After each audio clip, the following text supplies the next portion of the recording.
할렐루야. 4월 12일 수요일 새벽 기도를 시작하겠습니다. 사도신경으로 우리 신앙을 고백하시겠습니다. 나는 전능하신 아버지 하나님 천지의 창조주를 믿습니다. 나는 그의 유일하신 아들 우리 주 예수 그리스도를 믿습니다. 그는 성령으로 잉태되어 동정녀 마리아에게서 나시고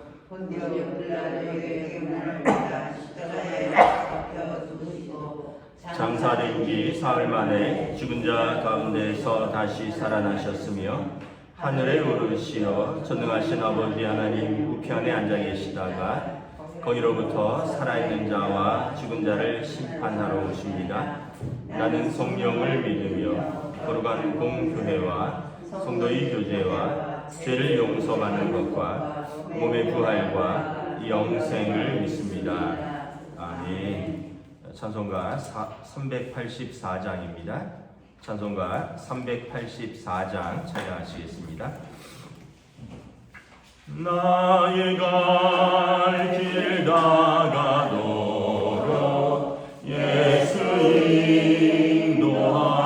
인도하시니 내 주 안에 있는 긍휼 어찌 의심하리요. 믿음으로 사는 자는 하늘 위로 받겠네. 무슨 일을 만나든지 만사형통하리라. 무슨 일을 만나든지 만사형통하리라.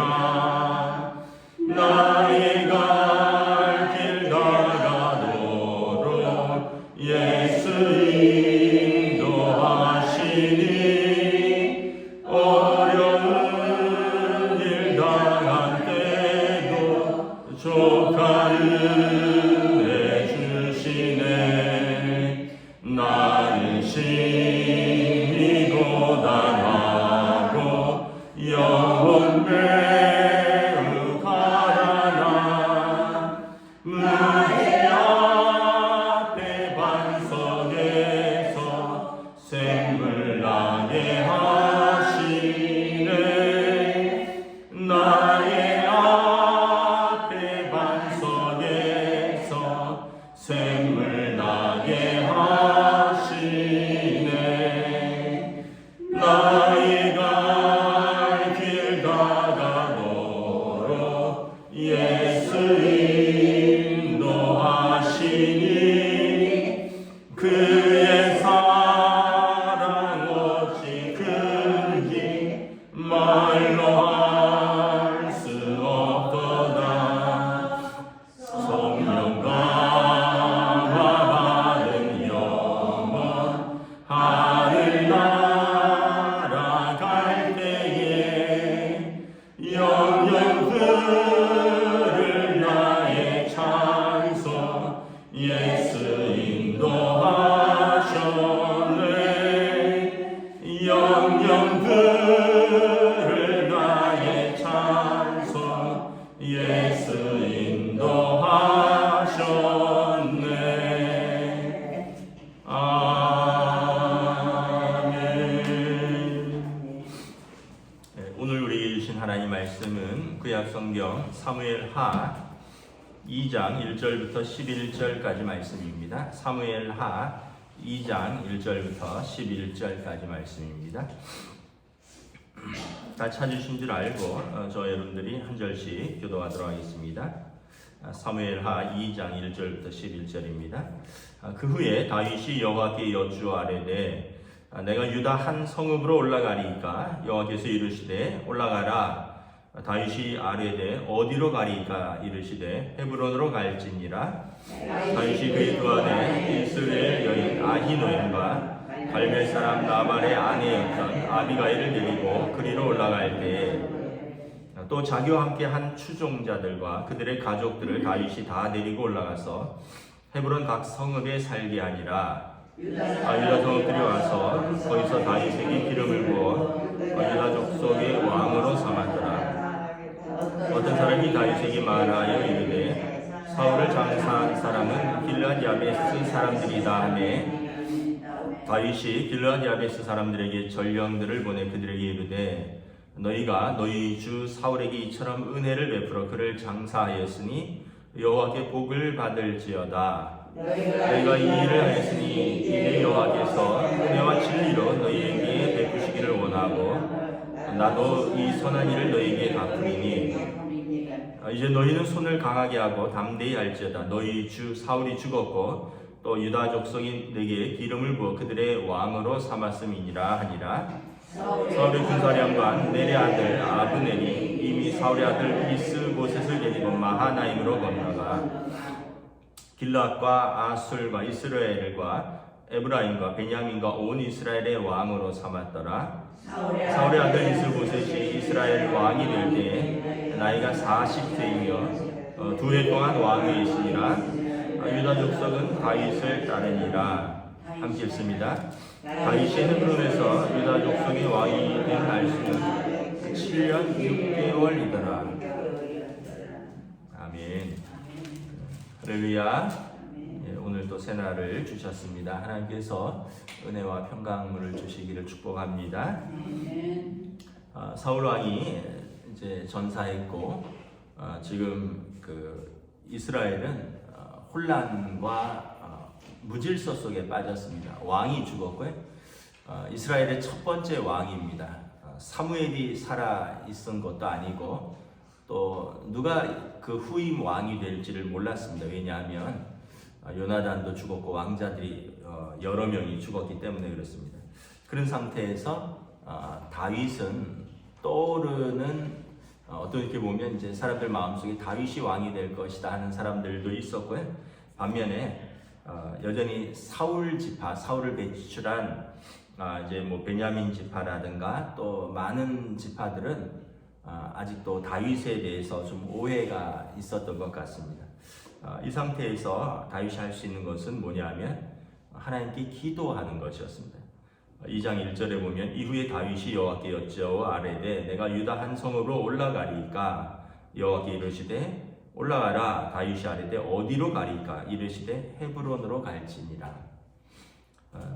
다윗이 여러 가지 인품도 좋고 또 여러 가지 선한 일도 많이 행했지만 다윗이 다윗 될 수 있었던 것은 그가 기도하는 사람이었기 때문에 그렇습니다.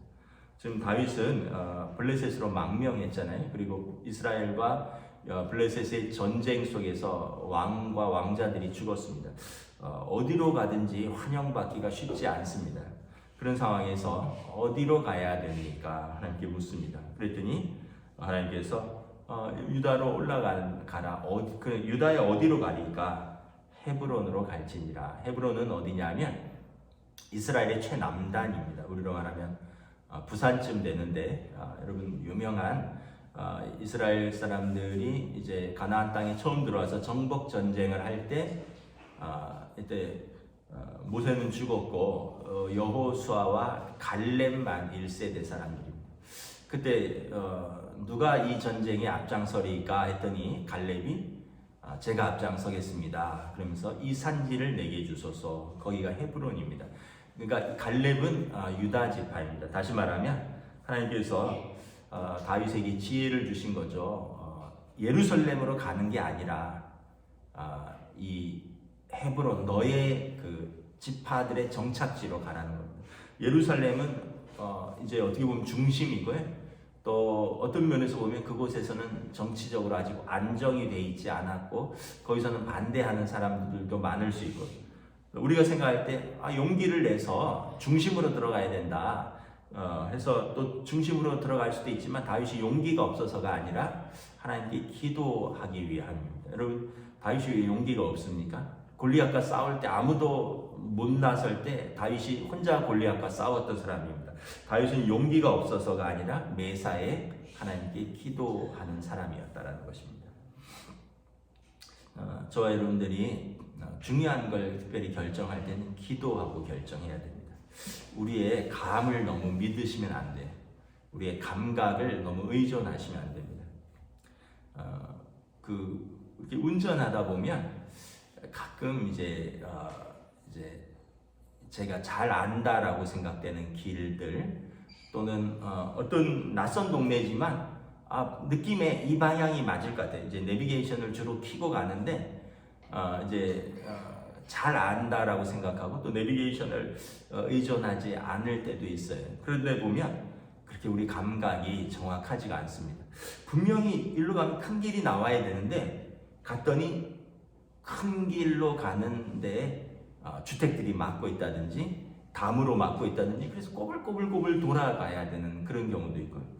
제가 미국에 있을 때는 미국은 이 아예 서부는 계획 도시입니다. 서부는 자동차가 발전하고 자동차가 생긴 이후에 이제 이 계획 도시이기 때문에 길이 동서로 쫙쫙 뻗어 있습니다. 그래서 큰 고속도로 같은 우리나라 경부고속도로 같은 게 서부에 뭐 수십 개가 있습니다. 서부에만. 그런데 이게 동쪽, 서쪽, 남쪽, 북쪽으로 쫙쫙 뻗어 있어요. 그래서 사람들이 어디 뭐 교인들 집을 신방 갈 때 그때는 이제 내비게이션이 굉장히 귀하던 시절이기 때문에 거의 뭐 17, 8년 전이니까 집사님 댁 어떻게 찾아가야 됩니까 하면 뭐 예를 들면 10번 도로 이스트로 오다가 뭐 어디로 빠져서 70번을 만나면 사우스 남쪽으로 만나서 내려오시면 됩니다. 그리고 어느 길에서 빠지시면 됩니다. 그러니까 그쪽에는 그냥 동쪽으로 남쪽으로 이런 감각들이 있는 거예요. 그래서 제가 한 번은 신방을 가는데 초청을 받아서 가는데 옛날에 갔었던 길이 그래서 일단은 동쪽으로 잘 탔어요. 동쪽으로 쭉 가다가 이제 그 70번 남북으로 뻗은 도로가 있는데 거기서 우리처럼 고속도로에서 램프를 갈아타고 이제 다른 고속도로로 진입을 하는데 순간 착각을 한 거예요.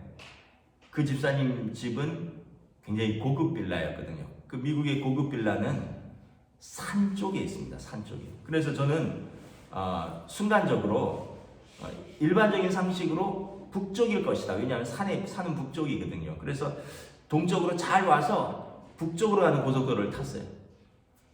그런데 웬걸 북쪽으로 가면 갈수록 이 아파트 고급 빌라들이 안 나오는 거예요. 계속 어떤 그냥 단독 주택들만 띄엄띄엄 나오다가 계속 산으로 가는 거예요. 그래서 아무리 생각해도 불안해서 다시 전화를 했어요. 그랬더니 목사님 남쪽으로 타셔야죠 이러는 거예요. 그래서 한 30분 정도 더 늦게 이렇게 도착을 했어요. 그래서 왜 저보고 북쪽으로 탔냐요. 그래서 제가 미국에 와서 보니까 고급 빌라들은 대부분 산 쪽에 있더라. 그런데 그분이 말하기를 목사님 우리는 신도시이기 때문에 고급 빌라들이 그 아래쪽에 그 형성을 하고 있습니다. 전통적인 그 도시는 중심가에 이제 막 여러 시설들도 있고 막 복잡하니까 중심가를 벗어나서 이렇게 전통적인 데는 이렇게 산 쪽으로 있는데 신도시는 아래쪽에 남쪽으로 고급 빌라가 형성되어 있다는 거예요. 그러니까 쉽게 얘기하면 이제 제 감각이 옳은 게 아니에요. 제 감이 이제 정반대였던 거죠. 여러분 우리가 살면서 그럴 때가 있어요. 이거는 내 생각이 옳다, 내 감각이 옳다, 또는 내 감정이 이끄는 대로 여러분 종종 틀릴 때가 많이 있습니다. 맞으면 감사한데 틀리면 어떻게 돼요? 정반대로 가는 겁니다. 저와 여러분들이 중요한 일일수록 중요하게 다뤄야 됩니다. 여러분 중요하게 다룬다는 건 뭘까요? 기도하라는 거죠. 여러분 그래서 범사에 기도하는데 특별히 중요한 일들 여러분 기도하시고 결정하시고 예를 들면 이런 거죠. 여러분 자녀들 결혼할 때 기도하셔야 돼요.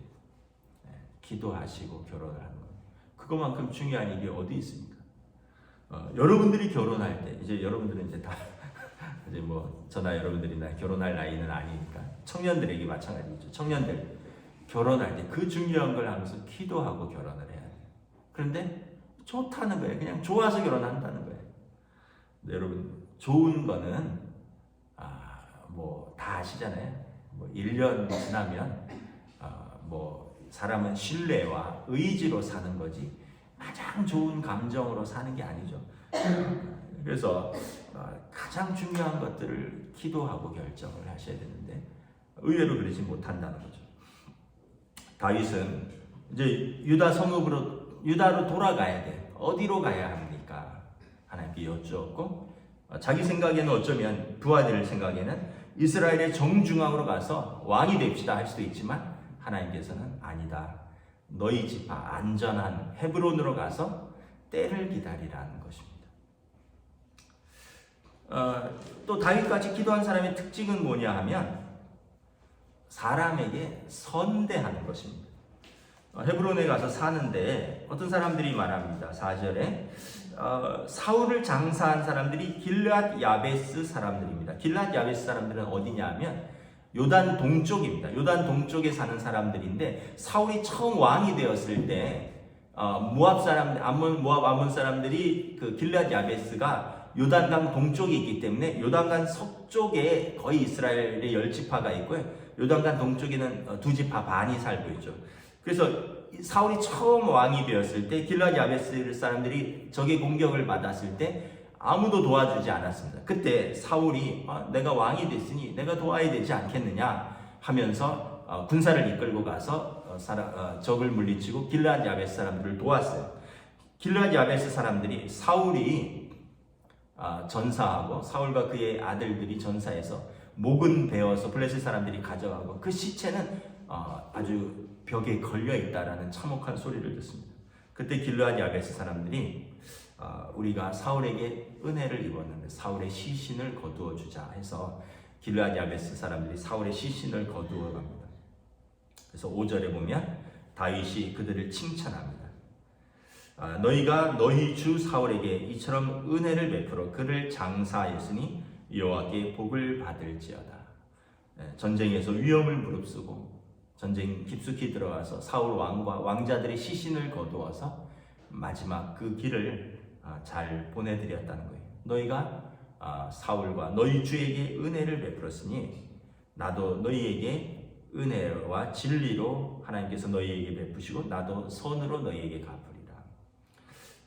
여러분 다윗은 항상 여러분 선으로 갚는 사람입니다. 은혜와 진리로 행하기를 즐겨 해가는 사람입니다.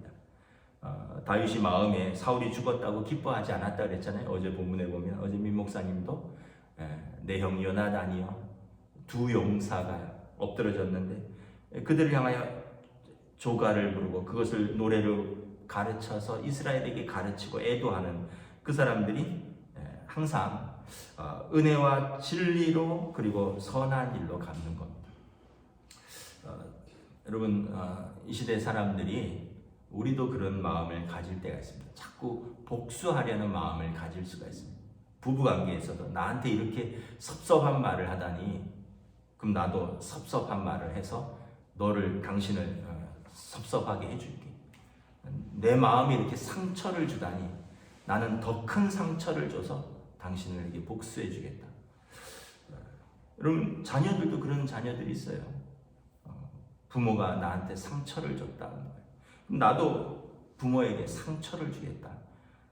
그래서 어떻게 보면 이 가정에서도 그렇고 직장에서도 그렇고 곳곳에서 사람들이 자기들 마음에 이렇게 상처를 가지고 그 상처를 되갚으면서 사는 사람들이 있어요. 여러분 상처를 상처로 되갚으면 어떻게 될까요?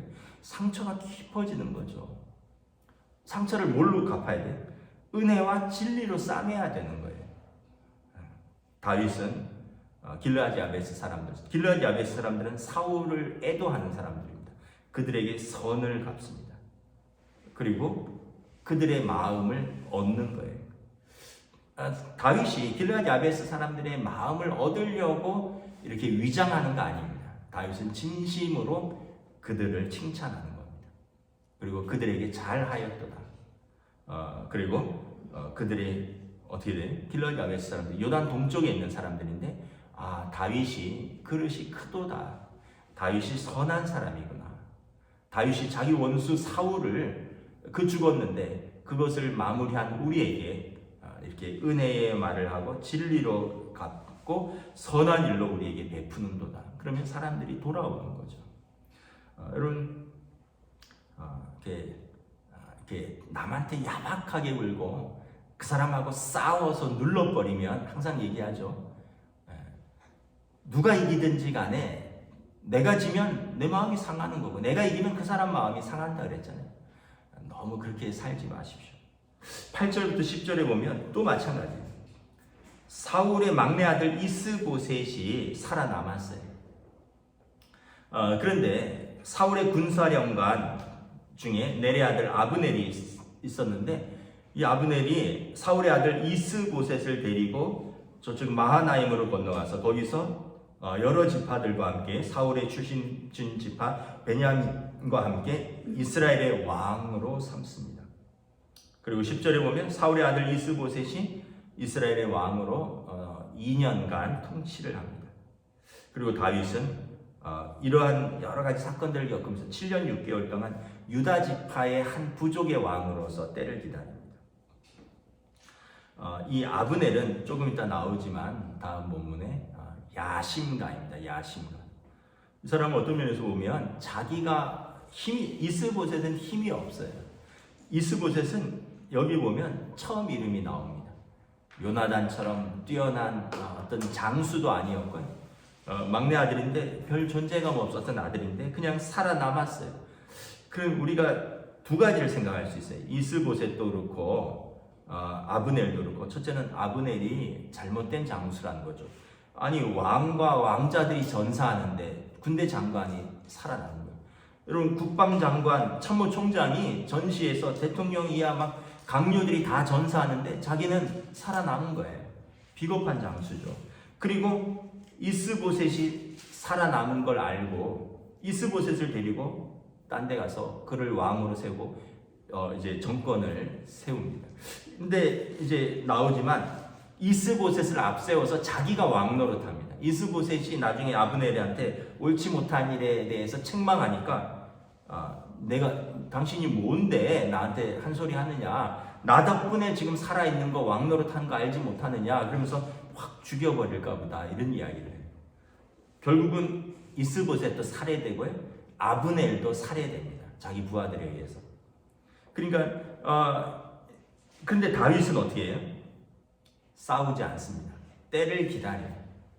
무질서와 혼돈 속에서 하나님의 때를 기다립니다. 다윗이 용기가 없어서가 아니라 싸울 힘이 없어서가 아니라 사울의 아들과 싸웠다라는 이야기를 하면 사람들이 왕이 죽고 사울 왕이 죽고 또 이스보셋이 그나마 유일한 왕자로서 왕권을 이어받아야 될 사람이라고 생각을 할 텐데 이스보셋이 분명히 리더십도 없고요, 왕권에 대한 어떤 의지도 부족합니다. 그러기 때문에 사람들이 이제 조금 있다 보면 다 다윗에게로 마음이 갈 것입니다. 다윗이 기다리는 거예요. 무리하게 이스보셋과 싸우고 이스보셋을 죽이고, 이스보셋과 싸우면 어떻게 돼요? 자기 백성하고 또 싸우는 겁니다. 그러면 여기서 자기 유다 사람들도, 헤브론에 있는 유다 지파도 죽고 사울 이스보셋을 따르는 또 다른 사람들도 죽고. 네, 다윗은 사람과 싸우지 않습니다. 기도하는 사람의 특징이에요. 하나님의 때를 기다려요. 하나님의 질서 속에서 기다리는 거예요. 그래서 여러분 에베소서 6장에 보면 우리의 싸움은 혈과 육의 싸움이 아니라 그랬습니다. 공중 권세 잡은 자, 악한 영과의 싸움이라 그랬습니다. 그러므로 우리는 하나님의 전신갑주를 입고 악한 영과 싸우는 겁니다. 죄와 피 흘리기까지 싸우는 거예요. 근데 우리는 사람과 피 흘리기까지 싸워요. 그냥 사랑하는 사람하고 죽자 살자 싸워요. 또 뭐 우리 교회는 그렇지 않지만 어떤 교회들은 교회에서 그냥 죽자 살자 싸워요. 여러분 교회에서 싸우면 답이 없다 그랬죠. 왜냐하면 이긴 사람은 하나님의 뜻이고 진 사람은 쉽게 얘기하면 사단이 되는 거예요. 하나님의 뜻에 맞서는 사람이 되는 거니까. 그러니까 여러분 참 비극적인 거죠. 가정에서 싸우고 교회에서 싸우고 뭐 나라가 싸우고 이러면 제대로 세워질 리가 만무한 거예요. 여러분 다윗은 양보할 줄 알아요. 양보할 줄 알아요. 여러분 양보하면 당장은 좀 손해 볼 수 있어요. 당장은. 그런데 어떻게 해요? 상대방을 얻는 거예요. 상대방의 마음을 얻는 거예요. 난 죽어도 손해를 안 보겠다. 그럼 당장은 내 이익을 지키는 거예요. 근데 어떻게 해야 돼? 상대방의 마음을 잃어버리는 거예요. 여러분 뭐 하나 얻고 상대방의 마음을 잃어서 그 사람을 잃으면 다 잃은 거예요. 하나 내주고요. 그 사람을 얻으면 어떻게 돼요? 결과적으로 그 사람이 내 편이 되면 함께 이기는 겁니다. 우리가 생각을 잘해야 돼요. 다윗은 이 아브넬도 그렇고 이스보셋도 그렇고 사실은 그릇이 안 되는 사람이라 하죠. 비겁한 사람들, 또 그 왕과 또 군대 장관으로서의 자격이 안 되는 사람들. 다윗은 충분히 싸울 수 있고 충분히 이길 수 있는데 다윗은 기다립니다. 그의 나라가 사실은 스스로 무너지기까지 기다려요. 이 짧으면 짧고 길면 긴 세월입니다. 2년 동안 이스보셋의 나라가 있다가 무너졌고요. 그리고 나서도 몇 년간 그 나라들과 그 사람들의 마음이 다윗에게 다 돌아오기까지 기다립니다. 그때가 무려 7년 6개월입니다. 우리 같으면 이 조급해서 견딜 수가 없을 거예요. 막 주위 사람들 사울에게 빨리 나라를 통일하라고, 가서 전쟁을 하라고, 이스보셋을 죽이면 된다고 그러지 않습니다.